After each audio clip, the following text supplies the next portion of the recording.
নমস্কার দাদা, আমার নাম পীযূষ কোলে। আমি কাবেরী মাইক্রোটেক কোম্পানি থেকে আসছি, কতুলপুর বাঁকুড়া থেকে আসছি। তো গত 18 তারিখ আপনার গত 18/4/22 আপনার জমিতে এই বিরিকলায়ের জমিতে এবং ভেন্ডিতে আমরা 3টে ওষুধ স্প্রে করেছিলাম কাবেরী মাইক্রোটেক কোম্পানি, যেগুলো হলো O3 প্লাস নিউট্রিপ্যাক প্লাস হিলাপ। এই 3টে ওষুধ স্প্রে করেছিলাম। তো এখন আমরা দাদার জমিতে চলে এসেছি, আমরা জেনে নেব ওনার মুখ থেকে কি রেজাল্ট হলো। তো দাদা আপনার নামটা বলুন একটু। নিমাই নন্দী। আচ্ছা, বাড়ি? মির্জাপুর। আচ্ছা, তো আপনার জমিতে কি কি কোন কোন ওষুধের স্প্রে হয়েছিল বলুন। আর জমিতে O3, হিলাপ আর নিউট্রোপ্যাক।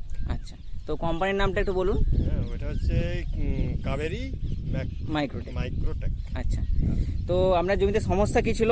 সমস্যা ছিল বিরিকলাইয়ের পাতার একটু জড়ো জড়ো ভাব ছিল। হ্যাঁ, পাতায় মানে গ্রোথটা কম ছিল। আচ্ছা, ভেন্ডিতেও টসি পোকা ছিল। আচ্ছা, তো আপনি এখন কি রেজাল্ট দেখতে পাচ্ছেন একটু বলুন। রেজাল্ট ভালো, একটু পাতাগুলো চকচকে হয়েছে। আচ্ছা, গাছটা ডেভেলপ হয়েছে। হ্যাঁ, ভেন্ডিরও পাতা সবুজ হয়েছে আর পোকার ভাগটা কম আছে দেখছি। তো আমরা এই ভেন্ডিতেও এই স্প্রে করেছিলাম। তো ভেন্ডিতে এখন আপনি কি দেখছেন একটু বলুন। ভেন্ডিতে গাছগুলো আগের তুলনায় অনেক ডেভেলপ হয়েছে, সবুজ পাতা হয়েছে। হ্যাঁ, আর গাছের ফল ধরছে। আচ্ছা, তো ঠিক আছে।